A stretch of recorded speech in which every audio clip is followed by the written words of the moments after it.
Okay, good afternoon, everybody. I Bueno, hope you buenas can. tardes. Espero que me puedan oír y que me puedan ver. Bienvenidos a nuestro evento virtual sobre la desigualdad y diversificación comercial y cómo se puede reducir la desigualdad de ingresos en América Latina. Este evento está coorganizado por el LSE y el Centro para América Latina y el Caribe y por Canning House. Yo estoy aquí en representación del LSE y el Centro para el Caribe y América Latina.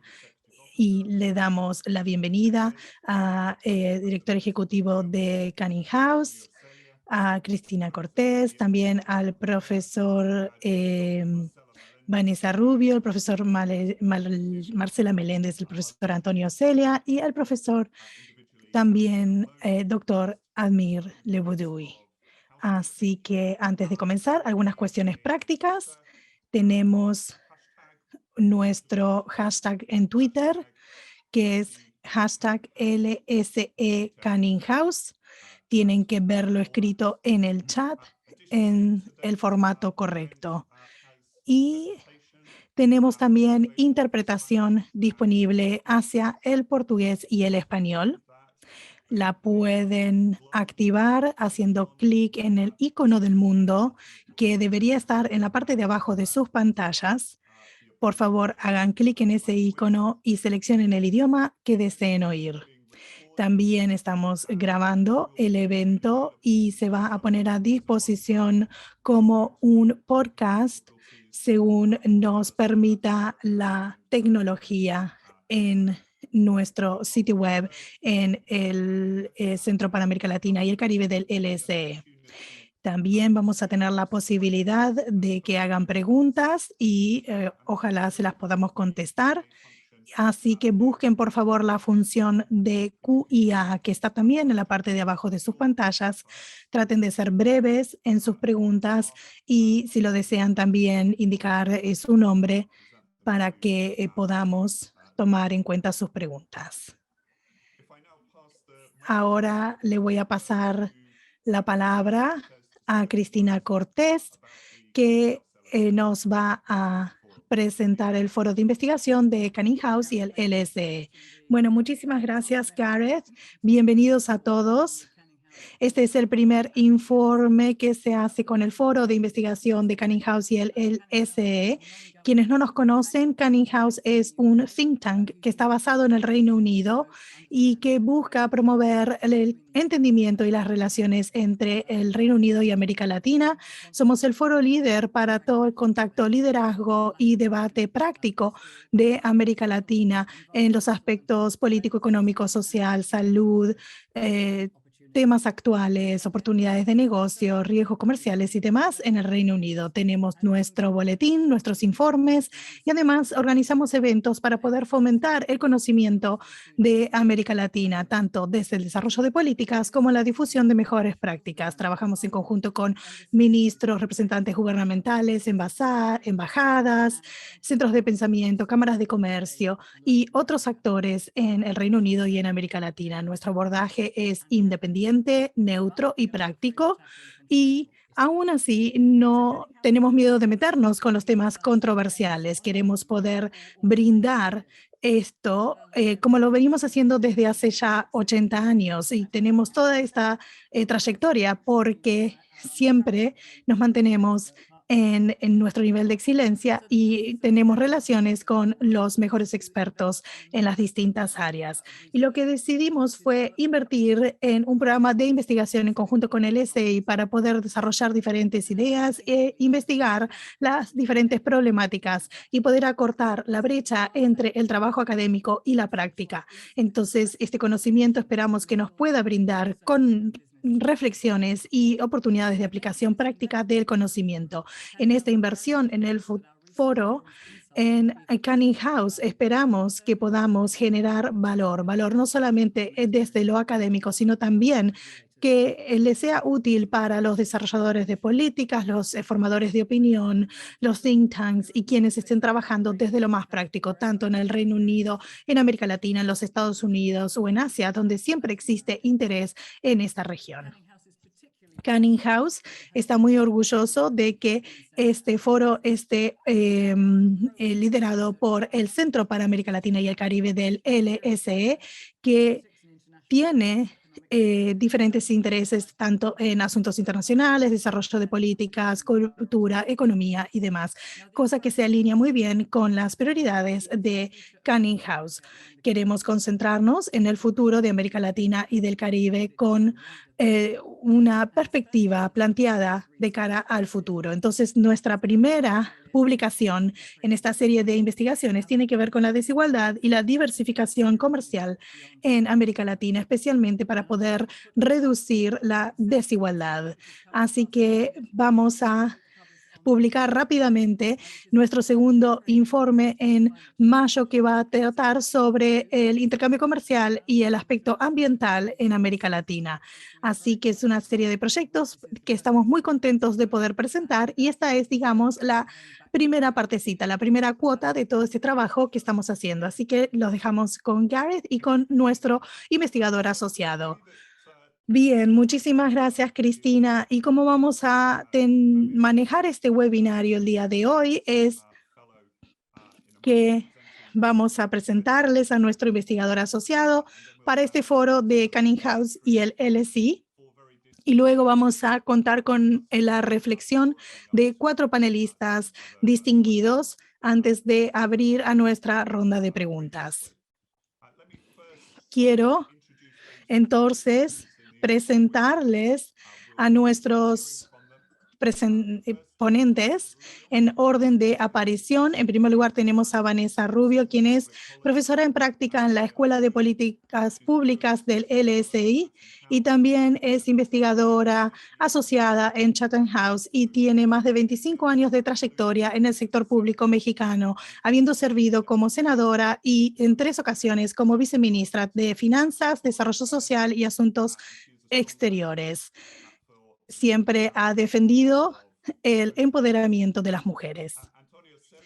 Antonio Celia es profesor en práctica del Centro de América Latina en el LSI y es una de las figuras más influyentes del sector financiero e industrial de Colombia, después de 30 años de haberse desempeñado como parte y voz fundamental en las cuestiones relacionadas con el desarrollo regional, la regulación, la competencia, la innovación tecnológica y la responsabilidad social empresarial. Antonio siempre ha sido también presidente de la Junta de Empresarios para la Educación durante 6 años consecutivos, ayudando a desarrollar los servicios culturales, económicos y sociales en diferentes grupos perjudicados.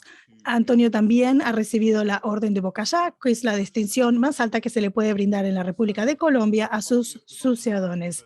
Tenemos también a nuestro siguiente panelista, que es profesor e investigador en la Universidad de Oxford y también ha sido investigador invitado en la Universidad de Costa Rica y también en el Instituto de Kellogg en Notre Dame. Ha sido el coeditor junto conmigo del Jornal para los Estudios Latinoamericanos, tesorero de la Asociación de Estudios Latinoamericanos y también director del Centro Latinoamericano en Oxford.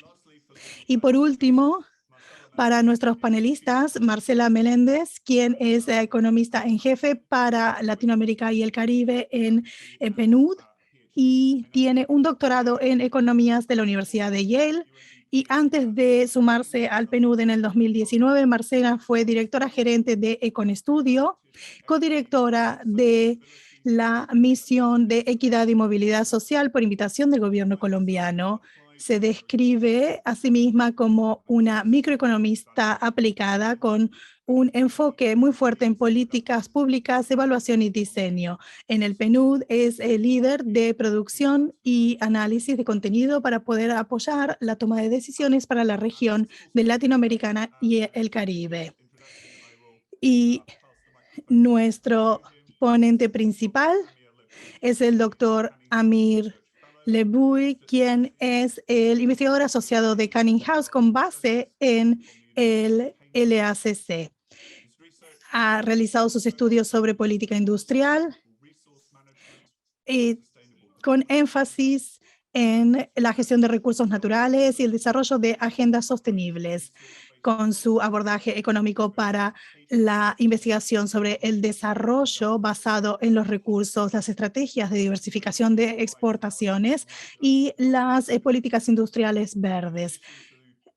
Como parte de su trabajo, además de participar del foro de investigación de Canning House y el SI, está trabajando en el desarrollo de un nuevo indicador de desarrollo basado en la extracción. Así que lo dejamos con ustedes a Amir para que nos pueda presentar su informe y del lanzamiento de nuestro evento.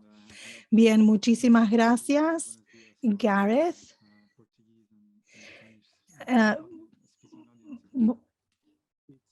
Buenos días también para quienes nos están oyendo en español y en portugués. Me da muchísimo gusto poder presentarles este informe que es el resultado de investigación y de trabajo sobre la agenda de políticas en América Latina. Y la verdad es que es un honor poder incluir este informe en una serie de debates tan importantes. Esta es la culminación de un trabajo que entiende que la reducción de la desigualdad en América Latina no es imposible de lograr. Ha sido, de hecho, alcanzada en distintos momentos de la historia, pero tenemos que comprender acabadamente cómo lograr esta reducción de la desigualdad sin tener que depender de los diferentes momentos de auge. Así que por eso es que el primer informe hace hincapié en esta cuestión particular. No quiero detenerme mucho más de la cuenta en el contexto que rodeó esta investigación, sino concentrarme en los mensajes principales. En primer lugar, es que la reducción de la desigualdad es el interés de todos, sobre todo para poder evitar más desequilibrios sociales. Hemos hablado sobre esto en Canning House, porque si la base de la pirámide es muy inestable, entonces se viene abajo y se desbarata todo el sistema. En segundo lugar, tenemos que prestarle atención a la predistribución de la reducción de la desigualdad en América Latina para entender que se trata de mucho más de simplemente redistribuir lo que está disponible, sino de romper el molde y el modelo que se está utilizando. Y en tercer lugar es que sin una diversificación y una reducción de la dependencia sobre los productos básicos y las transferencias en efectivo condicionales, se carece de las herramientas necesarias porque estos mecanismos no son las herramientas suficientes. Y por lo tanto hace falta desarrollar otro tipo de habilidades, incluso a nivel macroeconómico. Es esto que siempre se dice de, bueno, enseñar a pescar, pero ¿cómo se aprende a pescar en un lago donde no hay peces disponibles? Bien, si ahora nos concentramos en el costo de la desigualdad que tiene para la sociedad como un todo, y si seguimos el modelo de la economía de goteo, que implica que si la cúpula de la pirámide se enriquece y los más ricos se enriquecen cada vez más, esa riqueza va a bajar en cascada y beneficiar también a las bases de la pirámide, y que por lo tanto se puede utilizar los sistemas tributarios para, por ejemplo, estimular esta acumulación de riqueza en la cúpula. Pero en la práctica sabemos que este tipo de políticas lo que terminan haciendo es exacerbando la desigualdad y que se termina concentrando la riqueza en la cúpula y que se genera mayor injusticia, mayor desigualdad, lo que resulta en malestar social, como por ejemplo se observó en el 2019-2020 en la región de América Latina, como en Chile, en Colombia o en Ecuador, donde hubo malestar social que generó daños a las infraestructuras públicas, que también ha afectado las inversiones tanto externas como internas y que ha afectado también los niveles de ingresos fiscales. Así que estas manifestaciones llevaron a los gobiernos a repensar el modelo que se estaba siguiendo y ver cómo se puede disminuir esta desigualdad, algo que explica también los últimos resultados electorales en Chile. Si nos concentramos en las diferentes tendencias, vemos, bueno, cómo puede ser el resultado que se está obteniendo si la desigualdad se ha ido reduciendo en los últimos años. Y es cierto, hubo una disminución de la desigualdad en los años 2000, pero lo cierto es que en los últimos años se ha estancado el crecimiento y de hecho se ha revertido los logros conseguidos anteriormente. Con los últimos 7 años, por ejemplo, vemos que los 10% de las personas con mayores ingresos captura más del 54% del ingreso nacional, lo cual se ha incluso duplicado en algunos países, que es lo que nos muestra el gráfico de arriba a la derecha. Y si lo contemplamos para lo que ha sucedido entre el 2014 y 2019, vemos que se ha disminuido la distribución para el resto de la población. Lo vemos expresado en los gráficos en la pantalla. Si analizamos comparado con las tendencias originales, sabiendo que América Latina es una región donde hay diferentes países, que cada uno de los países tiene sus propios recorridos y experiencias y que por lo tanto no es pareja la situación en todo el continente.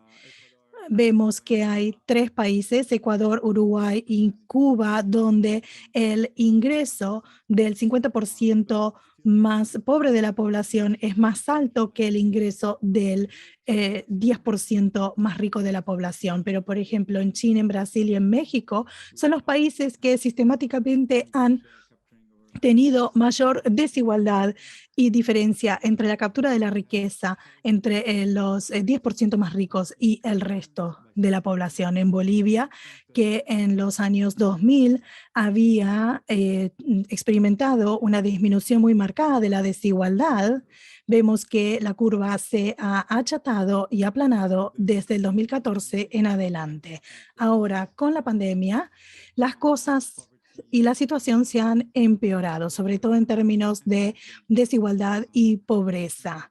Incluso si lo comparamos con las décadas más recientes, la cantidad de personas en situación de pobreza ha aumentado en un 22 millones, 8 millones de los cuales se encuentran en situación de pobreza extrema. Se han perdido 41 millones de puestos de empleo y ha aumentado el desempleo en 1/3. Y hubiese sido aún peor la situación sin las transferencias económicas, sin las transferencias en efectivo de los distintos gobiernos. Ahora, dada esta situación, ¿cuáles son los factores más restrictivos a la reducción de la desigualdad en la región? En primer lugar, hay una muy alta dependencia de los productos primarios, también de los productos básicos y también en cuanto a la desigualdad, podemos decir que gran parte de los avances que se lograron en los años 2000 tenían que ver con diferentes políticas públicas que favorecieron el intercambio de divisas, el mercado de trabajo y el salario mínimo, así como una política tributaria redistributiva. El gasto público en salud, vivienda y protección social aumentó especialmente durante los periodos de auge de los productos básicos y eso también se reflejó en la diferencia salarial entre los trabajadores más capacitados y los trabajadores menos capacitados. También se ha afectado las estrategias y los niveles de gasto que y de inversión por el precio de estos productos básicos. Y vemos que en el 2015 ha habido una disminución del precio de los productos básicos y que esto también ha afectado las provisiones de protección social, las transferencias en efectivas y demás, que es el reflejo de un modelo que sufrió una reversión. América Latina es la única región en la cual ha habido aumento el desempleo desde el 2014, y me refiero a una tendencia muy marcada. Y si bien los gobiernos han seguido gastando los ingresos resultantes de los productos básicos, este gasto no se reflejó y no se tradujo en transformaciones significativas dentro de la región en cuanto, por ejemplo, desarrollo de infraestructura de capacidades. Y también, dada la magnitud de la desigualdad, dada la magnitud de la dificultad que hay que resolver, las soluciones habituales no son suficientes. Si se piensa que la desigualdad es simplemente el resultado de una política tributaria y que modificando la política tributaria se puede llegar a resolver, lo que podemos decir es que esto no es suficiente. Podemos agrupar los países en dos grupos. Países como Bolivia, Brasil, Chile, Colombia, México, Perú y Venezuela tienen coeficientes Gini preimpuestos de menos de 60, mientras que otros países de la OCDE, de las OCDE tienen unos 30 o 40 puntos más altos preimpuestos. Y también vemos que la distribución inicial del ingreso es tan desigual que incluso con las soluciones y las propuestas más dramáticas y más marcadas de redistribución y con las reformas tributarias no sería suficiente, porque se van a ver afectados todavía por los efectos adversos del crecimiento económico, lo que resultaría en un impacto negativo. Así que, por lo tanto, es importante que las políticas de redistribución, como por ejemplo impuesto a la riqueza, que son necesarias y que ayudan, no alcanzan y no son suficientes para reducir la desigualdad en los ingresos en América Latina. Así que, por lo tanto, hay que prestar atención a las desigualdades anteriores a la distribución. Y por eso es que quería presentar este nexus y la relación entre desigualdad, diversificación y tributación, entendiendo que esta relación está en el centro de la cuestión y que nos permite entender el impacto de la desigualdad y que puede afectar la distribución y tanto antes como después de la modificación en la distribución de los ingresos. Y en los últimos años, recién se comenzó a estudiar esta relación entre diversificación y desigualdad y entre diversificación y tributación. Y por eso ahora quiero adentrarme un poquito más en detalle en el análisis de la correlación entre estos tres elementos y cómo se explica. En primer lugar, con respecto al impacto directo que la diversificación tiene sobre la desigualdad de los ingresos en los países que predominantemente exportan materias primas, la diversificación hacia productos más complejos va a tener un beneficio adicional de mayores beneficios que luego se puedan distribuir en modo de riqueza por el resto de la sociedad. Eso es beneficio en comparación con, por ejemplo, depender principalmente de prácticas extractivas o producción de materias primas. Ahora, esto nos permite responder a la desigualdad en los ingresos, especialmente porque permite el crecimiento y el desarrollo de una clase media, por ejemplo, o también la creación de empleos más cualificados.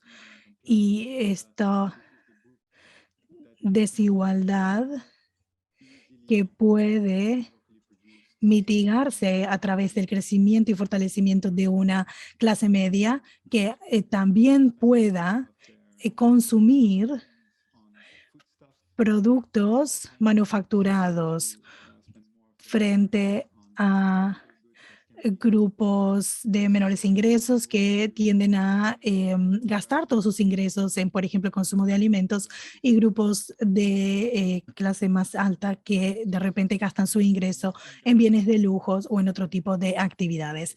Ahora, la relación de diversificación y tributación y la relación de la desigualdad y la tributación.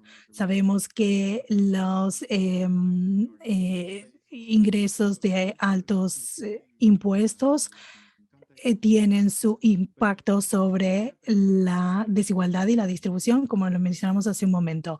Pero si hablamos de los ingresos por impuestos que estén condicionados por diversificación del esquema tributario, que le permite protegerse ante la volatilidad en los ingresos y que combinen, por ejemplo, ingresos empresariales, ingresos personales y una diversificación dentro del esquema tributario mismo que genere un círculo virtuoso que permita contar con mayor cantidad de ingresos para poder invertirlos luego en actividades de diversificación doméstica, de desarrollo de nuevos sectores y actividades en la economía y demás. Si lo tomamos en cuenta, los dividendos, bueno, vemos en el 2017, que es el último año para el cual se cuenta con mayor cantidad de información, no hay ni un solo país que tenga concentración en todas las diferentes modalidades tributarias que haya utilizado la tributación como mecanismo para diversificar la economía. También podemos agregar que la relación entre estas tres variables no son lineares y tampoco son automáticas, sino que dependen altamente de las intervenciones políticas que pueden influir directamente sobre la naturaleza y la dirección de las relaciones entre estas tres variables. Por ejemplo, un uso regresivo de los ingresos tributarios puede a su vez promover la desigualdad en los ingresos, y que una diversificación hacia, por ejemplo, los sectores más tecnológicos, sí que no esté coordinado con, por ejemplo, la integración de los grupos de menores ingresos y menos capacitados en el mercado laboral, puede terminar beneficiando a un grupo muy selecto de trabajadores cualificados y generar un aumento desproporcional de sus salarios en relación con los salarios de los grupos de menores ingresos. Entonces, por lo tanto, hay que tener en cuenta las características del marco político que se utilice, y que tal vez lo que haya que plantear es una política industrial tributaria de dos niveles que pueda incorporar a los grupos de menores ingresos en el mercado laboral, a la vez que ayude a generar una movilidad económica hacia arriba. Es parte del trabajo de Carlota Pérez, lo que nos da las implicaciones políticas. Lo primero que quisiera decir son algunas recomendaciones que quisiera subrayar en este informe. La primera tiene que ver con las limitaciones de las transferencias monetarias condicionadas sin las políticas del lado de la demanda. Estas son destinadas a familias pobres con algunas condiciones que tienen que ver con la educación o la sanidad. Y estas se utilizan cada vez más como una herramienta para reducir la desigualdad. Tras su primera aparición a mitad de los 90 en México y Brasil, y han tenido un impacto positivo, han ofrecido oportunidades para los sectores menos privilegiados de tener acceso a educación y a sanidad, pero sí tenemos que levantar algunas dudas. No podemos asumir que la educación vaya a darle acceso a ciertos puestos de trabajo a estos grupos de población, sino también tenemos que asegurarnos de que estos puestos de trabajo existan una vez de que estas personas entren al mercado laboral.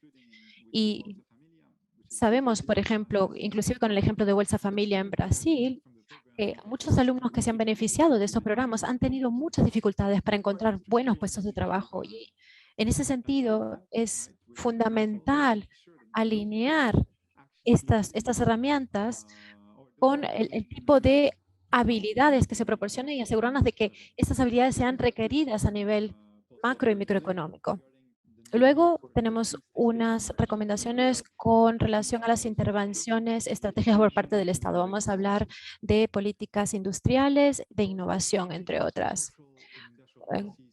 Las políticas industriales, sociales y educativas coordinadas son fundamentales para generar una nueva generación de trabajadores formados. Confiar tan solo en las fuerzas del mercado no permite romper los ciclos de desigualdades intergeneracionales, sobre todo cuando entra al lugar de la discriminación de género, racial o de acceder a ciertos puestos de trabajo. Una política industrial se define como un esfuerzo estratégico por parte del Estado para fomentar la transformación estructural de una economía, por ejemplo, para actividades de mayor añadido. Estas políticas industriales han visto una nueva popularidad, ya que se ven como un ingrediente vital para la diversificación económica y no se puede lograr tan solo con las fuerzas de mercado. Y hay muchos mercados que han logrado esta diversificación para crear sectores más competitivos, con actividades más competitivas, inclusive cuando han aplicado estas políticas industriales, digamos, de manera escondida, no han querido utilizar esta terminología.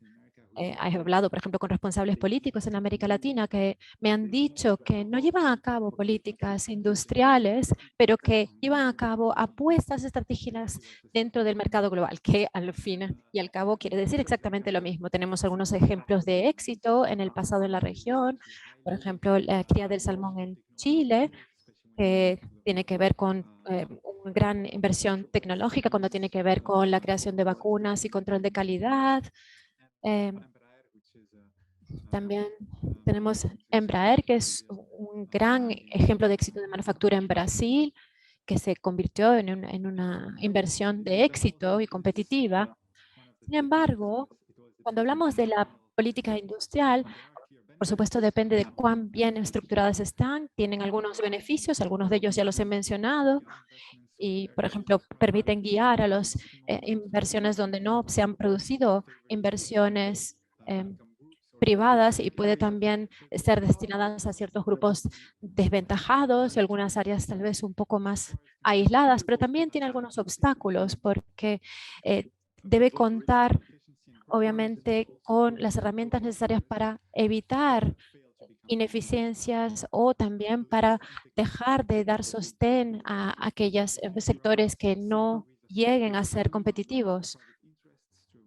También debe evitar la captura estatal y puede encontrarse frente a las limitaciones de, por ejemplo, acuerdos comerciales firmados por los gobiernos. Sin embargo, hay algunos elementos clave de éxito que hemos aprendido de experiencias pasadas que necesito mencionar.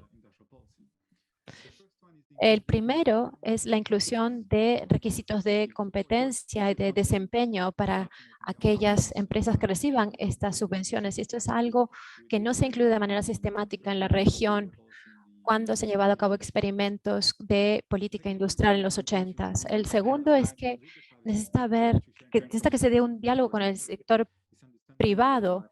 Se entiende, por ejemplo, el por qué los críticos de este tipo de políticas piensan que tal vez algunas personas en sus despachos no tengan el tipo de conocimiento suficiente como para llevar a cabo empresas de éxito, etcétera. Tiene que haber también criterios claros de selección de los sectores y tienen que haber mecanismos de monitoreo y evaluación. También tiene que haber una serie de incentivos, tiene que presentarse una serie de requisitos claros y tiene que incluirse también la competencia internacional como objetivo a largo plazo. El segundo es la política de educación. Hay que asegurarse de que los grupos desventajados puedan tener no solo oportunidades de acceder a puestos de trabajo con pocas cualificaciones, sino con muchas cualificaciones también. Y esto no quiere decir que haya que llevar a cabo un gasto en educación mucho mayor, sino que también hay que orientar ese tipo de inversión a las áreas estratégicas y hay que establecer prioridades en los sistemas de educación nacionales en base a las necesidades futuras. Y cuando este tipo de trabajo no se lleva a cabo, a menudo se puede traducir en una falta de adecuación de las cualificaciones. Se puede dar una serie de habilidades que luego tal vez no sean requeridas en los puestos de trabajo del futuro. Y las consecuencias pueden ser tremendamente perjudiciales, tanto a nivel individual como a nivel empresarial y a nivel nacional. A nivel individual se puede tener una serie de desventajas salariales para aquellas personas que están sobrecualificadas, que tienen que afectar a su satisfacción personal. Y tenemos estos casos en América Latina de que cuanto más estudio no quiere decir una mejoría salarial. También a nivel empresarial se puede dar una pérdida en productividad y competitividad, por lo cual no se puede crecer a menos de que se pueda volver a formar con los costes implicados. A nivel nacional también puede incrementar el desempleo y se puede perder competitividad, porque al final no se utiliza la fuerza laboral en su máximo potencial. Otros ejemplos provienen, por ejemplo, de Chile, que no se discriminan por áreas y disciplinas, y en ese sentido, muchas personas luego no fueron capaces de encontrar puestos de trabajo en los que utilizaran aquellas habilidades. Entonces, ahora se están utilizando una serie de prioridades disciplinarias. Luego quiero también mencionar la política de innovación.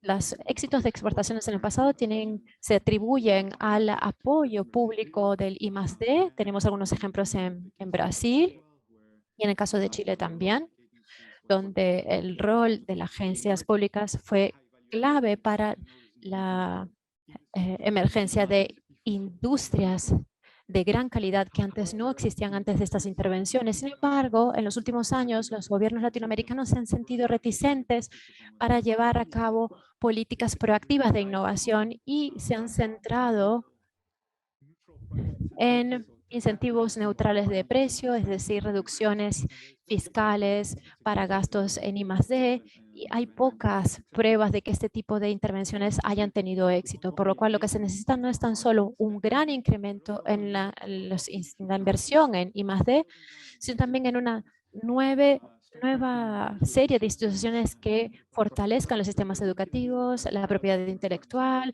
y también la colaboración entre las empresas, universidades y agencias públicas para coordinar el I+D, y es algo que será el tema del próximo informe.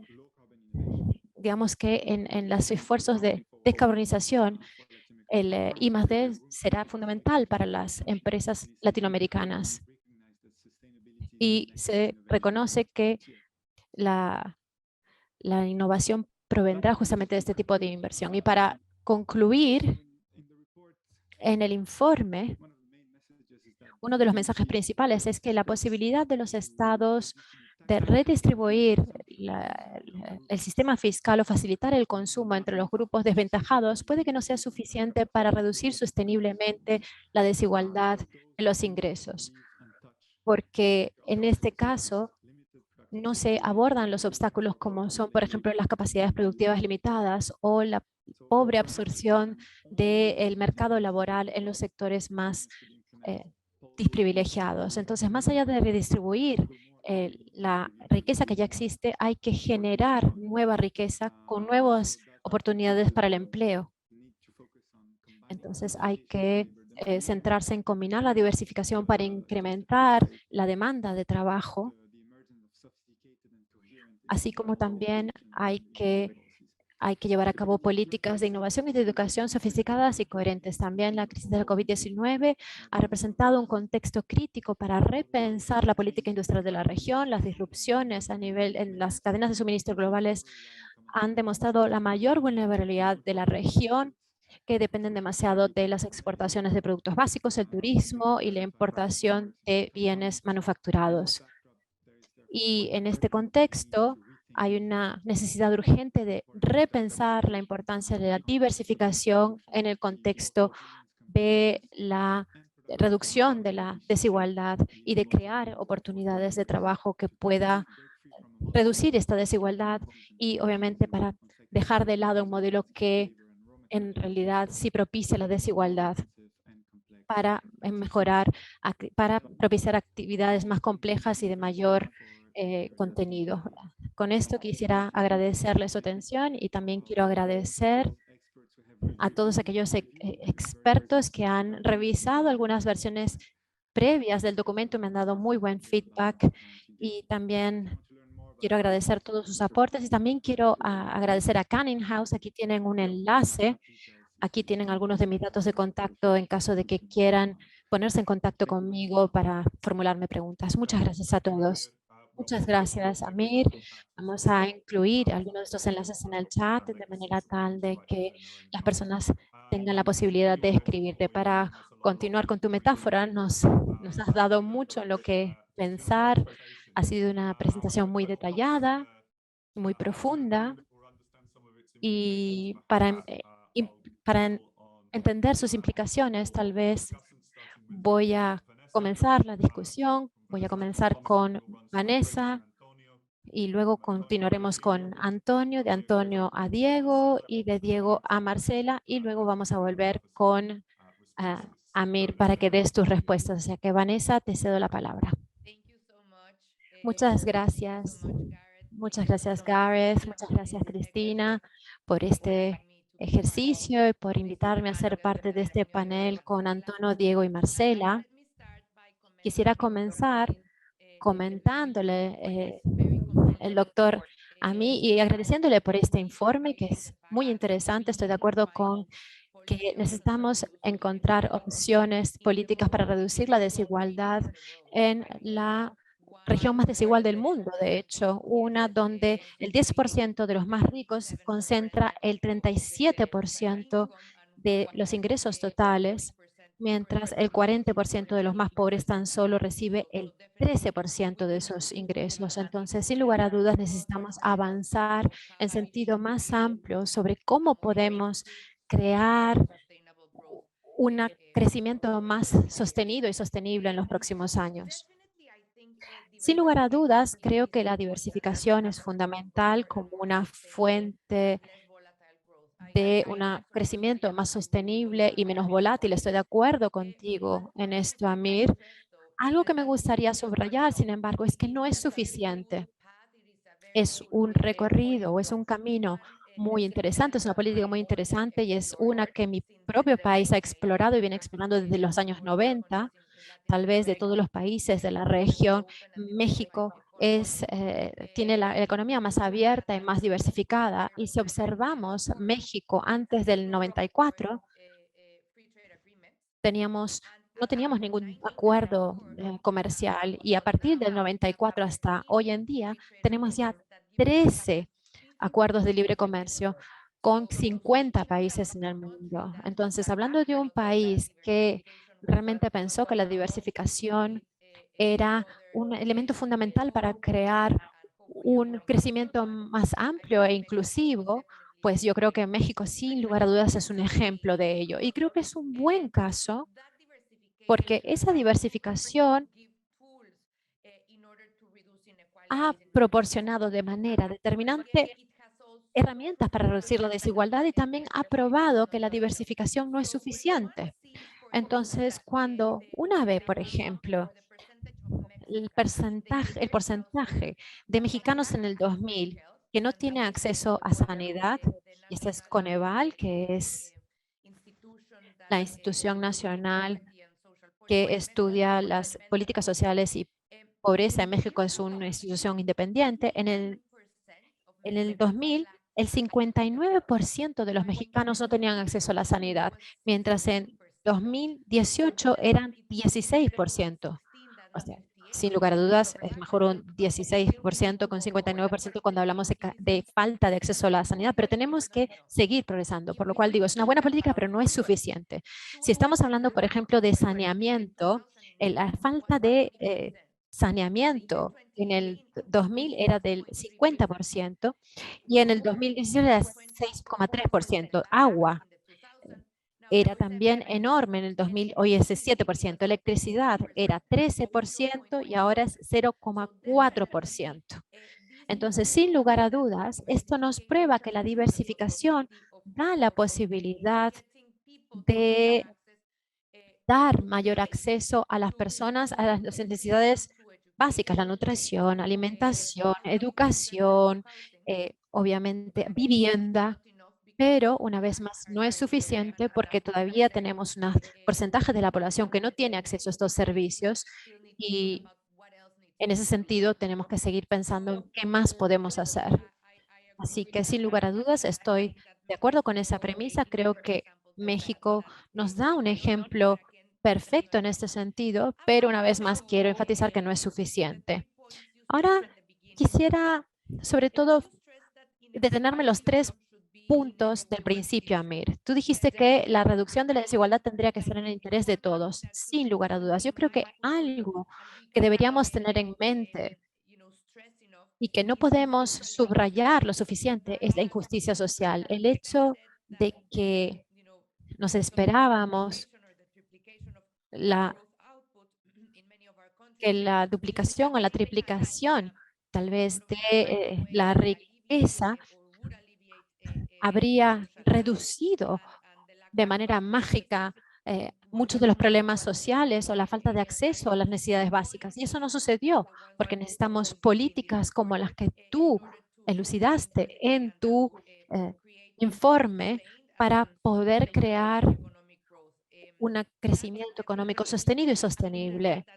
Y creo que necesitamos revisar el modelo económico actual de manera tal de no tan solo sentarnos y ver el aumento del PIB y que sea el único indicador de lo que consideramos el éxito económico. El incremento del PIB no es suficiente y lo que hemos visto en nuestros países es que a pesar del crecimiento económico, las desigualdades sociales persisten y siguen incrementando. El otro elemento que tú mencionaste era la necesidad de prestar atención a la eh, predistribución. Y este es un elemento muy relevante. Tú hablaste de romper el molde, porque realmente necesitamos observar aquellas reformas del mercado que promuevan una distribución más egalitaria del poder económico. Voy a dar una vez más el ejemplo de México en ese sentido.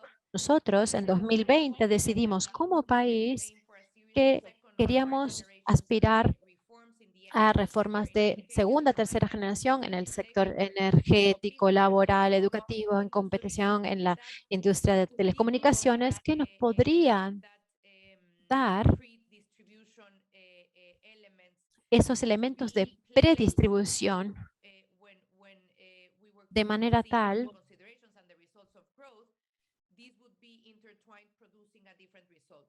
de producir resultados distintos y mejores. Yo creo que uno de los retos para toda la región hoy en día es que todas estas reformas o algunas de estas reformas en muchos de estos países se encuentran sitiadas. ¿Y por qué? Porque estas reformas no dan beneficios de un día al otro, toman tiempo.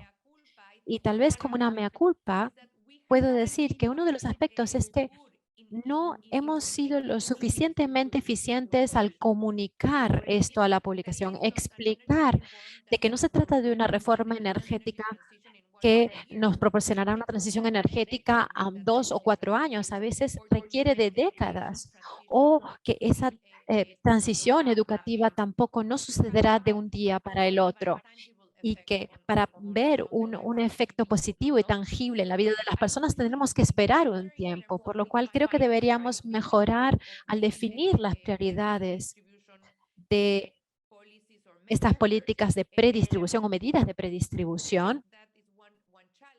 Este es uno de los retos que tenemos por delante, pero también tenemos que ser capaces de explicar mejor a la población, por ejemplo, los plazos. Cuando hablamos del contexto político, creo que el nuevo contexto político en América Latina, por ejemplo, existe referencia al caso de Chile, donde se está redefiniendo el contrato social y muchos de los países de la región están considerando ejercicios similares.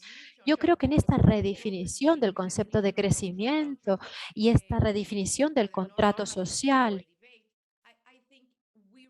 creo que necesitamos tener esto muy presente. ¿Cómo podemos crear prioridades en términos de las reformas que debemos llevar a cabo?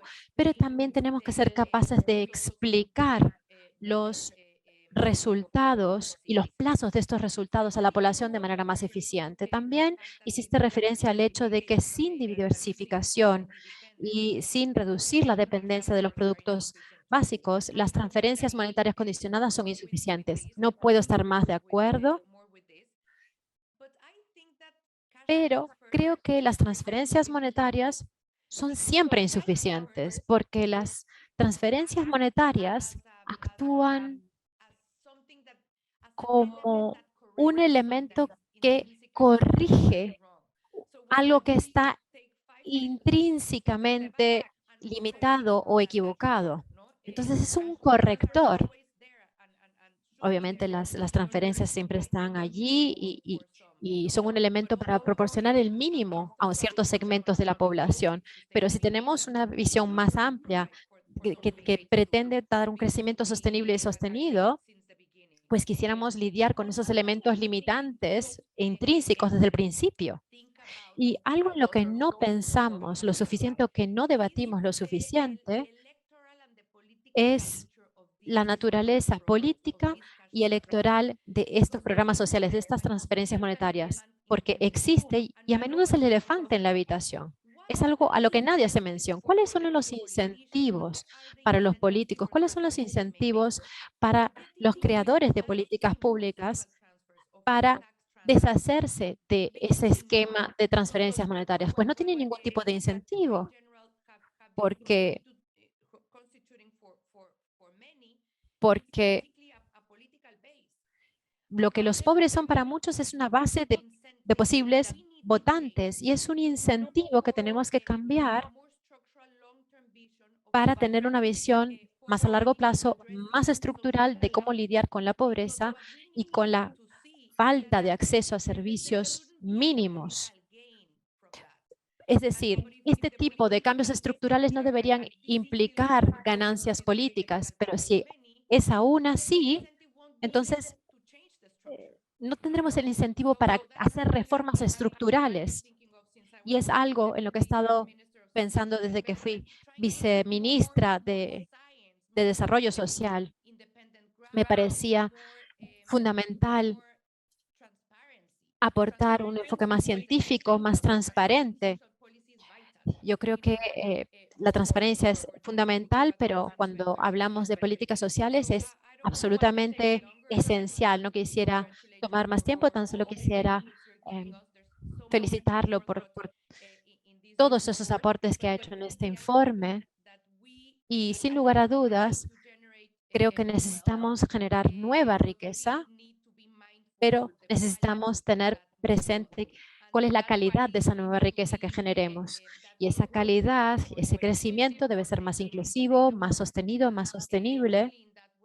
Y tan solo de esa manera seremos capaces de reducir las desigualdades en la región más desigual del mundo. O sea que muchas gracias, Amir, muchas gracias por su informe y por sus aportes para todos nosotros que somos los creadores de políticas y analistas y ideas con relación al futuro. Muchas gracias. Muchas gracias, Vanessa. Voy a hacer la palabra a Antonio. Hola a todos. Estoy muy feliz de estar aquí. Muchas gracias, Gareth y Cristina y Amir. Muchas gracias por proponer esta conversación. Por una cuestión de limitación de tiempo, voy a hacer un breve comentario y unas serie de preguntas con relación a este documento que creo que está orientado a un elemento clave en nuestros países y tal vez tiene que ver con el futuro de nuestras democracias. Estoy de acuerdo con ustedes en que creo que no se ha dado suficiente atención a la relación entre la diversificación económica y la desigualdad. Sin lugar a dudas, en la región tenemos que trabajar de manera más determinada y eficacia cuando lidiamos con las desigualdades antes de impuestas. Yo creo que no hemos hecho un trabajo correcto. En muchos casos tenemos que tomar en cuenta, y esa es una consideración extra, que el mercado informal es un gran obstáculo en ese sentido, porque a pesar de que el salario mínimo en muchos de nuestros países ha incrementado en los últimos 20, 50 años, tan solo se aplica al empleo formal. Y luego el mercado informal es un enorme problema, el 40, casi 60% en muchos de nuestros países.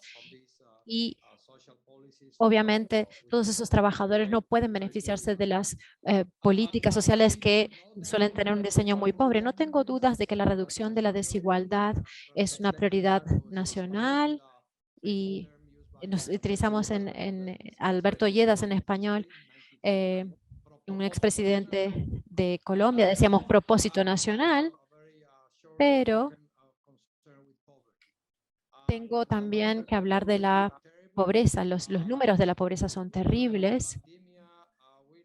Con la pandemia hemos perdido 20 años de progreso en lucha contra la pobreza y debido al auge de los productos básicos en general en América Latina, se aprovechó de esta bonanza para reducir los indicadores de la pobreza. Pero ahora la pobreza en Colombia llega a un 40%. Y hay distintos escenarios en América Latina con relación a esta variable, porque tenemos desigualdades, alta pobreza. Entonces, tenemos que tomar esto en consideración, porque en algunos casos se debe tener algunas situaciones, como por ejemplo las que he visto. Si vemos la reducción del coeficiente Gini, como nos demostraste en el gráfico, y la pobreza, podríamos decir que los resultados han sido exitosos. Y para mí es una consideración que no podemos olvidar. Ahora bien, siempre tengo esta pregunta. ¿Cuánta desigualdad podemos soportar? ¿Cuánta desigualdad podemos aceptar?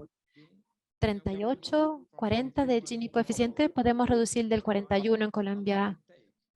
¿Cuánto tiempo nos tomará? Esta receta que nos propone es efectiva, creo, pero ¿cuánto tiempo tomará? La reducción de la pobreza es fundamental. Estoy de acuerdo con que la educación no es suficiente porque hay que asegurarse de que la educación sea de gran calidad y sé que la brecha entre la educación pública y privada es enorme y que está incrementando, es un problema enorme que tenemos en este momento. Entonces, yo creo que la desigualdad con altos niveles de pobreza es inclusive más compleja. Se mencionó una cifra muy importante, Yo creo que sin las transferencias monetarias no hubiera aumentado la pobreza en la región de un 30%. Yo creo que esto es fundamental cuando hablamos de la productividad y las políticas de diversificación, la experiencia que hemos tenido en Colombia eh, y en otros países, como en los documentos de Slava Exoleta, se dio una correlación entre la competición y la competitividad. Entonces, ¿cómo se puede trabajar la productividad?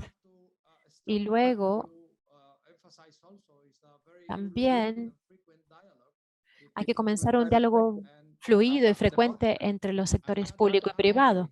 Y ese no tiene lugar. Créeme, he estado en el mundo empresarial durante mucho tiempo y ese diálogo no se da porque no se da un diálogo fluido.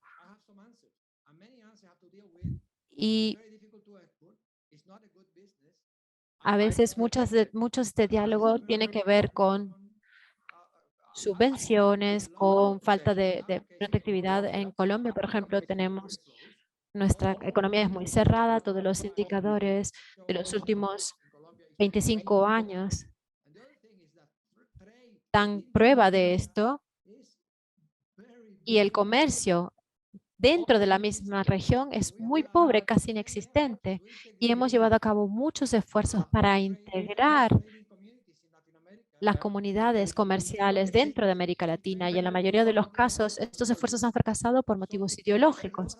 Así que tenemos mucho trabajo por delante, porque nuestra economía, en el caso de Colombia, yo creo que México ha llevado a cabo mucho progreso con los tratados de libre comercio.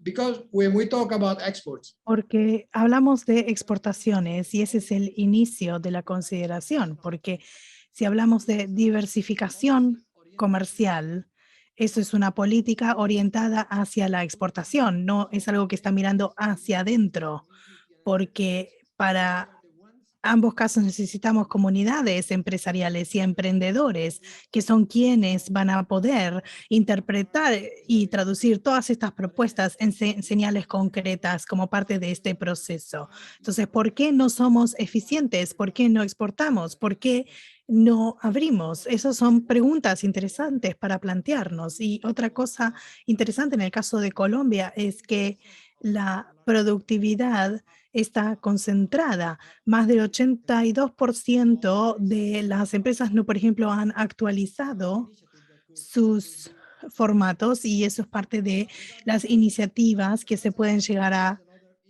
considerar. La cuestión tributaria, los impuestos, esa es otra cuestión para considerar. Los ingresos fiscales colombianos están muy por debajo en América Latina y dentro de la OCDE. Nosotros no estamos recaudando los impuestos que necesitaríamos recaudar y eso tiene que ver con diferentes grupos de interés, con organizaciones que hacen lobby y con muchos otros factores, pero necesitamos llegar a acuerdos relacionados con esto porque el ingreso fiscal con el que se cuenta no es suficiente para financiar la infraestructura ni para financiar todo este tipo de políticas e iniciativas. Y finalmente, en Colombia tenemos una política que está vigente desde el 2016. Y sin embargo, si vemos en qué ha resultado esta política, ha resultado en nada. Es un texto muy bonito que plantea muchas cosas, pero que no ha resultado en nada. Y eso es en general debido a que el Estado no tiene la capacidad para ejecutar la política pública. Y esto es señal de un Estado disfuncional, que en algunos casos funciona, en los cuales algunas áreas el Estado es muy competente y logra cumplir con sus funciones, pero si consideramos la capacidad del Estado, es esta capacidad para poder realmente implementar y de manera efectiva las políticas que se propone. Así que eso es ya otra conversación para otro día, pero sí tenemos que tomar todo esto en cuenta para poder quebrar este círculo vicioso que también ha mencionado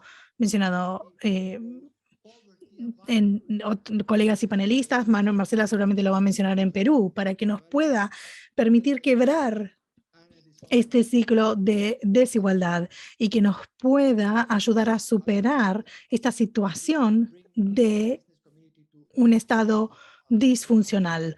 ¿Y cómo podemos sumar a la comunidad empresarial a este tipo de políticas? Cosa que no es fácil, porque hay que ganarse la confianza y porque es un proceso que va a ir avanzando paulatinamente, paso a paso. Y por último, un último comentario, porque creo que este debate que nos está dando lugar a través de este informe es un debate muy rico y muy necesario. Creo que es el puntapié inicial para muchas ideas y tenemos que tener presente que tenemos que generar escritos y ensayos sobre la persuasión para poder persuadir a los líderes, porque al final del día lo que hace falta a veces es la voluntad política para que se pueda modificar la política de ingresos públicos, para que los economistas puedan interpretarlo de otra manera y para que se siga retroalimentando constantemente esta fuente de ideas que nos permita pensar otro tipo de soluciones. Bien, muchísimas gracias. Y como se dice a veces, la economía es muy importante para dejarla en manos de economistas, ¿no? Pero sí quiero presentarles a Diego. Diego, 5 minutitos para sus comentarios, por favor. Sí, muchísimas gracias, Gareth. Y quiero comenzar felicitándolo a Amir y también a la iniciativa, felicitar a Gareth y a Cristina. Lástima que nos estamos reuniendo de manera virtual, sería mucho más lindo verlos en persona, pero me parece de todas maneras muy valioso e importante participar de este diálogo. Y pensando de la diversificación, las políticas públicas, políticas industriales, la diversificación comercial y cómo podemos dar lugar a nueva era en nuestro continente, creo que tenemos que tener precisamente este tipo de debates. Creo que si bien no coincido plenamente con lo que está reflejado en el informe, creo que es el informe adecuado en el sentido de que dispara todo este debate y que espero que podamos desde las diferentes organizaciones, incluso desde Chatham House, seguir contribuyendo a este debate. Tengo solo unos minutitos, así que quiero concentrar en alentarlos e invitarlos a pensar cómo podemos expandir este trabajo inicial. Hay algunas áreas en las que estoy en desacuerdo, pero creo que hay muchas otras áreas que vale la pena desarrollar. Mi primer desacuerdo no es tanto analítico, sino tal vez de marketing. Y esa es la dicotomía entre predistribución y postdistribución, porque este informe que establece esta separación tal vez más por motivaciones de comercialización, sí, de marketing, que por una motivación analítica. Y yo creo que eso no necesariamente sea el abordaje más adecuado, porque esta dicotomía, incluso desde una perspectiva del marketing, no me parece que sea útil. Creo de todas maneras que es muy audaz, porque está usted utilizando su investigación para invitar a este diálogo, para abrir la conversación y para incluir estas problemáticas y temáticas en el conversación de estos debates, porque pensamos, por ejemplo, los países escandinavos que han podido diversificar su economía a la vez que han logrado reducir la desigualdad, y esto es a través de políticas universales que han generado el suministro de capital humano, además de las condiciones en el mercado que han generado la demanda de empleo necesaria para poder satisfacer a ese capital humano también. Entonces, no estoy diciendo que yo sepa cuál es la respuesta, pero sí estoy planteando que tal vez sea más útil pasar de una agenda de desigualdad a pensar cómo podemos crear un círculo virtuoso. Y en segundo lugar, cuando hablamos de diversificación de exportaciones o una actualización de las exportaciones, y creo que el informe no es demasiado claro en este punto, que a veces se refiere a uno y a veces se refiere a otro, y mi abordaje siempre es mucho más pragmático y creo que poder trabajar las exportaciones es una de las formas de generar mayor intercambio comercial internacional, pero no sé si el informe está muy claro entre cuáles son las variables que está contemplando y cuáles son las que recomienda. En tercer lugar, bueno, creo que una agenda basada en la actualización de las exportaciones, en una política industrial de dos niveles y una diversificación como mecanismo para reducir la desigualdad, tiene un abordaje estructural mucho más fuerte del que tal vez está dejando entrever. Y no me quiero meter en discusiones académicas, pero creo que no hemos explorado lo suficiente la relación entre actualizar y desigualdad. Creo que es una contemplación mucho más económica. Tal vez sí, tal vez no, pero ciertamente es una contemplación estructural. Entonces, no para traer a colación cuestiones históricas, pero sí creo que podemos contemplar nociones estructurales y sobre todo, por ejemplo, una heterogeneidad estructural que nos permita repensar, por ejemplo, cómo vemos y planteamos las políticas industriales, cómo se plantea la planificación, cómo se involucran a los diferentes sectores. Pero me parece también que esto tal vez es más necesario para la siguiente etapa, poder tener una contemplación un poquito más tradicional, pero planteada de otra manera que la mantenga actualizada con los tiempos que corren. Y no me quiero detener más porque quiero que la audiencia también pueda hacer sus preguntas, pero sí llamarlos a que pensemos cómo podemos implementar todas estas cosas. Sé que esto no está incluido en el informe, tampoco lo esperaba, pero es que me ha motivado muchísimo y ahora no puedo dejar de pensar cómo podemos traducir todo esto en implementaciones prácticas, ver cómo podemos relacionar esto con, por ejemplo, los sectores de desarrollo de políticas, con los sectores de creación de fuentes de empleo, con otros sectores en la economía y que pensemos cómo podemos elevar la frontera tecnológica a la vez que mantenemos a la par todos los sectores necesarios y cómo creamos las políticas industriales que creemos necesitamos utilizando la misma estructura estatal. Estamos hablando de la misma estructura de instituciones estatales que puedan responder a estas necesidades de reformulación de sectorial o cómo se puede promover mejoras para las pequeñas y grandes empresas. Y si esto es lo mismo que las capacidades y la reducción de desigualdades que necesitamos para poder mejorar la frontera tecnológica, son preguntas, ¿sí? No sé que y soy consciente que no estoy proveyendo respuestas, pero sí estoy planteando las preguntas que me fui haciendo, porque lo que no podemos hacer es pensar una mejora de una modificación de las estructuras industriales para mejorarla de la misma manera que pensaríamos una modificación de las estructuras y las políticas industriales para reducir la desigualdad. Son dos abordajes distintos para dos fines diferentes. Y creo que al final del día todo se trata de políticas.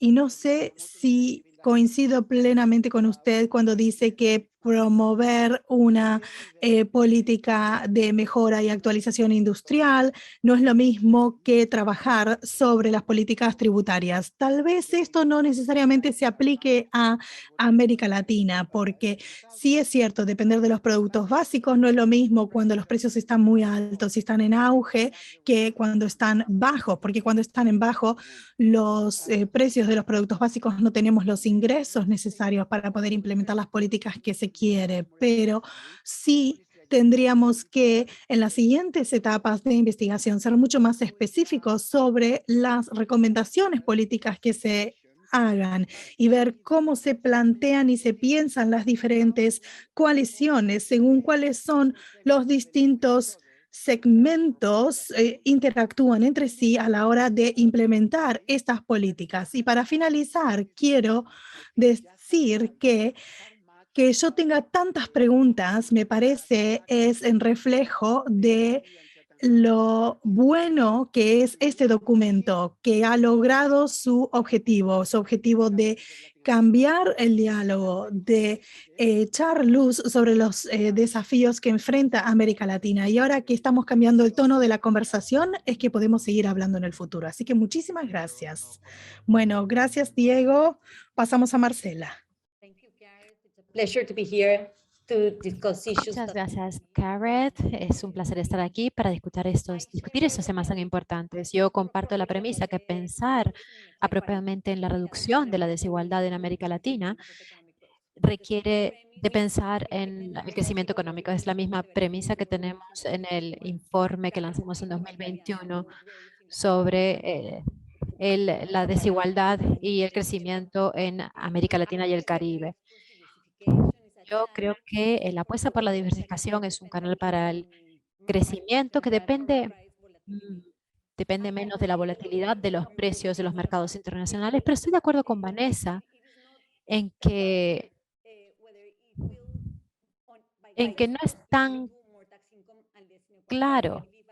Yo creo que necesita pasar muchas cosas entre la diversificación de las exportaciones y su relación con la reducción de las desigualdades. Estoy de acuerdo con que la política fiscal no es suficiente, pero sí no quisiera dejar de decir de que no podemos tampoco disminuir el rol que tiene el sistema fiscal, como dijo Diego. Yo creo que en América Latina no se hace postdistribución, hay muy pocos países que lo hacen. Y la distribución de los ingresos ha cambiado muy poco con el sistema fiscal, porque se hace este tipo de redistribución tanto con los gastos como con el sistema fiscal. En muchos de nuestros países también tenemos también una carga impositiva muy baja y muchas excepciones fiscales. Tenemos unos sistemas fiscales muy pobres que se basan sobre todo en empresas para la recolección de impuestos, y no en impuestos personales. Y este es un sistema muy costoso para la producción y para el desarrollo empresarial. Y por eso necesitamos una estructura que nos permita florecer a la diversificación de las exportaciones. Y creo que tenemos que volver a pensar sobre políticas horizontales. Voy a regresar sobre este punto un poco más tarde. Es verdad también que los ingresos del trabajo son desiguales, pero también los capitales y muchos de los ingresos de capitales tampoco son receptores de tasas. Entonces, para parafrasear a Diego, tenemos que pensar tanto en la predistribución como en la postdistribución al mismo tiempo, porque si no rediseñamos los sistemas fiscales, no habrá suficiente recaudación impositiva para el tipo de gastos que necesitaremos hacer para convertirnos en sociedades más igualitarias. Quisiera poner el énfasis también sobre las políticas industriales y trataré de presentar mi punto. En muchos de nuestros países no tenemos la estructura horizontal básica para hacer de manera tal de que tanto las empresas como los emprendedores puedan florecer. Tenemos también, por ejemplo, no tenemos políticas de competencia en muchos de nuestros países y tampoco tenemos, por ejemplo, una infraestructura logística ni de transporte estable. Estas son generalidades y entiendo que deberíamos poner en práctica políticas horizontales que den iguales oportunidades para todos, que no deberían competir con las políticas verticales, pero yo creo que proponer políticas verticales antes de tener los elementos básicos, yo creo que es complicado. No es tan obvio, pero no tenemos políticas industriales. A veces tan solo pensamos, por ejemplo, en la orientación a ciertos sectores a través de excepciones fiscales o subvenciones, pero no va más allá. Y es por eso que necesitamos una estructura que permita a las empresas florecer. Es algo que se ha mencionado muy bien en su su informe y también has echado la luz sobre el riesgo de la captura del Estado, el riesgo de la captura del Estado en las políticas industriales. Ahora, en cuanto al sector público y privado, ¿por qué el sector público habría de tener más conocimiento que el sector privado que invierte el dinero? Yo sugiero que pensemos en la política industrial no solo en términos de dirigirnos a ciertos sectores, sino de cómo darles forma de manera tal de que podamos disfrutar de todas estas ventajas. Hay personas como Andrés Rodríguez que han hablado de centrarnos en algunas actividades e inputs que están tras ciertos sectores y proporcionar también la infraestructura para que florezcan ciertos sectores. Yo soy más de esta idea y aquí voy a cerrar con este último punto y para que a mí también pueda proporcionar su input. Yo creo que no proporcionaría controles a los precios a menos de que haya problemas de competitividad. Yo creo que algunos sectores productivos no serán capaces de surgir a menos que tengamos un ambiente más competitivo. Tenemos algunas políticas según las cuales protegemos los ingresos de algunas empresas muy grandes y obviamente al final se presenta como también una réplica casi de cómo se da la distribución de ingresos. ¿No? Tenemos algunas empresas muy grandes y algunas empresas muy pequeñas o autónomos por otro lado. Lo que estamos es lo que hemos estado diciendo en un trabajo reciente con otra colega. A través de una serie de políticas hemos permitido la supervivencia de ciertas empresas que no son tan productivas y que son más grandes de lo que deberían ser. Y necesitamos políticas que estén orientadas a contribuir a la reducción de la desigualdad. Y creo que hay algo allí que nos remite a la calidad de nuestras políticas educativas y voy a detenerme allí. Muchas gracias. Muchas gracias, Marcela, a Vanessa, Diego y Antonio. Antes de invitar a Amir a dar respuesta a toda esta enorme variedad de comentarios y preguntas, tan solo quisiera aportar algunos comentarios y preguntas de los otros participantes de este evento. Yo creo que el tema principal, por lo que puedo percibir en el cuadro de preguntas y respuestas, es que en las áreas donde ya se ha identificado caminos para lidiar con la desigualdad, se pueden identificar algunas prácticas mejores, no solo en términos de políticas públicas en América Latina, sino también, por ejemplo, algunas políticas coordinadas de educación u otros sentidos que sean capaces de promover la diversificación. Y en segundo lugar, yo creo que tiene que ver con lo que mencionó Diego en algunos de sus comentarios. La pregunta es, ¿las políticas públicas no serán inocentes o inmunes a las influencias de las élites políticas? Entonces, ¿cómo verías la posibilidad de abordar estas políticas de manera tal de contar con los apoyos de estas élites? Comenzaste el debate para decir que la reducción de la desigualdad es una prioridad para todos, pero puede que muchos no lo sientan de esa manera. Entonces, ¿cómo se puede convencer a las élites sobre este principio? Y con eso, Amir, y con la paciencia de las intérpretes, voy a robarles unos 5 minutos más al final de este webinar para saber si puedes abordar algunos de estos puntos y luego Cristina y yo haremos el cierre. Muchas gracias.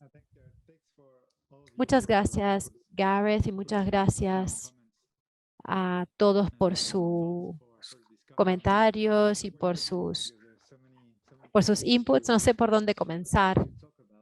Hay muchos puntos que me gustaría abordar, pero quisiera comenzar. Yo creo que hay muchos temas que se interrelacionan. Quisiera comenzar con el comentario sobre la dicotomía entre la fiscalidad y la fiscalidad y la diversificación. Y sí que reconozco que hay un tema ideológico y de marketing aquí, porque obviamente deberían ir de la mano. Y una de las razones por las que tal vez pensé que era necesario exponer este punto de esta manera era por el contexto en el que estamos viviendo, donde se presta más atención a soluciones que se centran más en facilitar el consumo, a redistribuir la carga impositiva. Y lo que quería hacer era demostrar cómo son dos caras de la misma moneda. El tema de la fiscalidad en América Latina, la fiscalidad redistributiva tiene que ser parte de la agenda, pero lo que quería yo demostrar con el informe era que si se compara, por ejemplo, con los niveles de la OCDE, no se trata tan solo ajustar el sistema fiscal para mejorar la situación, sino que se tienen que llevar cambios estructurales. En cuanto a la discusión de la política industrial, centrándonos en las capacidades básicas, yo creo que Marcela echó luz sobre un punto muy importante. Yo creo que Kasman y Roderick nos propusieron esta idea de que la provisión de cualquier tipo de bien tiene que ver con una naturaleza horizontal. Y si se favorece, por ejemplo, una actividad u otra, se va a escoger desde el principio. Lo mismo con el sistema educativo. No hay un sistema educativo horizontal, porque cuando se decide, por ejemplo, formar a un grupo de gente, ya sean ingenieros químicos o ingenieros mecánicos, pues esta distinción tendrá implicaciones sobre la estructura productiva de la economía. Entonces requerirá de coordinación desde el principio. Yo creo que hay distintas maneras de determinar cuán ambiciosa puede ser este tipo de intervención, pero en cualquier caso hay una necesidad de crear una coordinación entre los distintos actores de manera tal que se favorezca a los sectores determinados. El otro punto que quería mencionar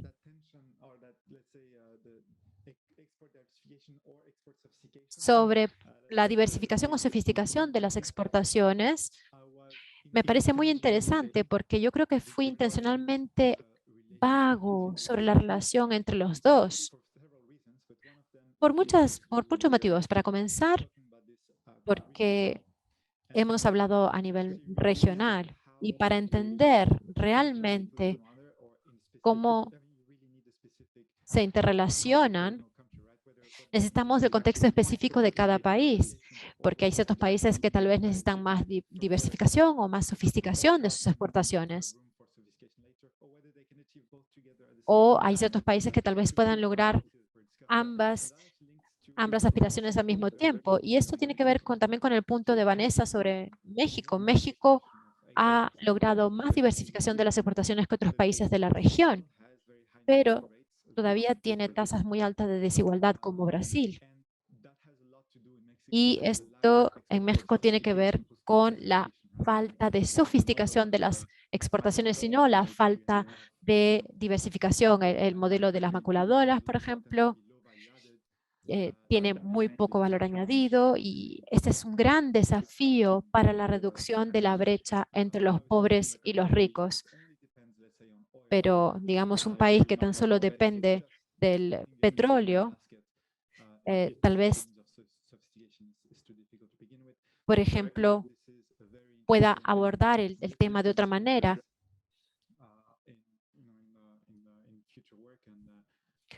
Y espero poder debatir más sobre este tema en el futuro. The politics, Una cosa más sobre, por ejemplo, las políticas. Sabemos que hay políticas industriales que tal vez son un poco más simples, otra cosa son las reformas tributarias, pero hay que pensar que en el contexto latinoamericano, históricamente, la resistencia de las élites a las reformas fiscales o tributarias, combinadas con, como se dijo anteriormente, a la desigualdad de los ingresos y tomemos a la OCDE como parámetro para poder llegar a esos niveles, hace falta un nivel de tributación muy alto. Así que eso significa que como resultado los países latinoamericanos se van a resistir aún más todavía a esto. Y lo que nos deja en una situación en la cual se puede lograr mayor apoyo y coaliciones sociales tras una agenda industrial de colaboración con, por ejemplo, el sector privado para poder explorar diferentes oportunidades de diversificación o de sofisticación, que simplemente utilizar los ingresos fiscales y las políticas tributarias. Pero sí, coincido con ustedes en que sí tienen que darse las dos juntas, pero esa es mi opinión. Y creo que esos son los comentarios principales que tenía para hacer.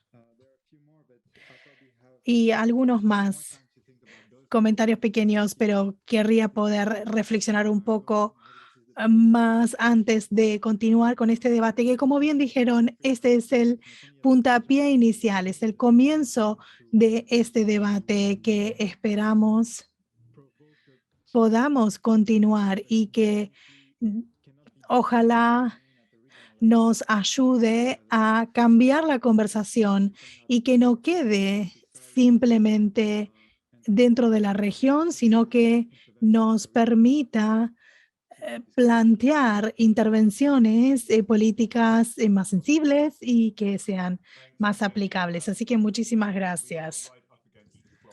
Bien, estamos ya quedándonos sin tiempo. Así que le vamos a pasar a Cristina para que nos dé las palabras de despedida. Así que muchísimas gracias a usted, a Diego, a Marcela, Vanessa y Antonio por sus comentarios y por sus intervenciones. Así que es muy interesante todo su informe y todo lo que su informe nos plantea. Y como dijimos, esto va a estar disponible como podcast en la página web del Centro para América Latina y el Caribe del LSE y también se va a distribuir. Pero bien, el informe de Amir también va a estar disponible en Canning House y en la página web del Centro para América Latina y el Caribe del LSI. Y va a estar disponible en inglés, en español y en portugués. Y así que cual sea el idioma que ustedes quieren, por favor, descarguen la versión que más les guste. Está disponible. Tenemos las preguntas dentro de nuestro QIA que las vamos a guardar para que Amir pueda contestarles por correo electrónico o cualquier otro de información de contacto que ustedes nos hayan dejado. Quiero agradecerle a los intérpretes que han hecho unos minutitos extras, pero también han realizado un trabajo excelente durante todo el webinario. Así que, bien, Cristina, palabras de despedida. Bien, muchísimas gracias y quiero expresar mi agradecimiento a Vanessa, Antonio, Diego y Marcela y por supuesto a Gareth, que como líder del Centro de América Latina y el Caribe en el LSE, y a Amir, nuestro asociado de investigación aquí en Canning House, que ha desarrollado este informe. Un informe que ha generado muchísimo debate solamente en los últimos 90 minutos y esperamos que nos abra muchas más oportunidades para seguir debatiendo y que obviamente cuenta con todo el apoyo del LSE y de Canning House. Y creo que cuando se dijo que esto estaba en relación con otra casa, no. Esto es Canning House y el Centro para América Latina y el Caribe del LSI, para que no haya confusiones. Así que esperamos que esto sea muy productivo, un debate fructífero, por supuesto. Y una de las cosas con la que me quedo es, ¿deberíamos avanzar y pasar al siguiente informe o deberíamos aprovechar bien todo este debate y toda esta conversación que este informe inicial ha generado? Sí, este es nuestro primer cuota, nuestro primer capítulo de nuestra de nuestro recorrido y de nuestro panorama de trabajo. Así que creo que esto ha generado exactamente el tipo de debate que queremos tener con los creadores de políticas y con los expertos. Así que no podríamos haber pedido un mejor comienzo para esta iniciativa. Muchísimas gracias a todos ustedes por acompañarnos y esperamos que nos acompañen en nuestro siguiente informe que tiene que ver con el intercambio comercial y el cambio climático en América Latina. Así que muchísimas gracias y que sigan bien.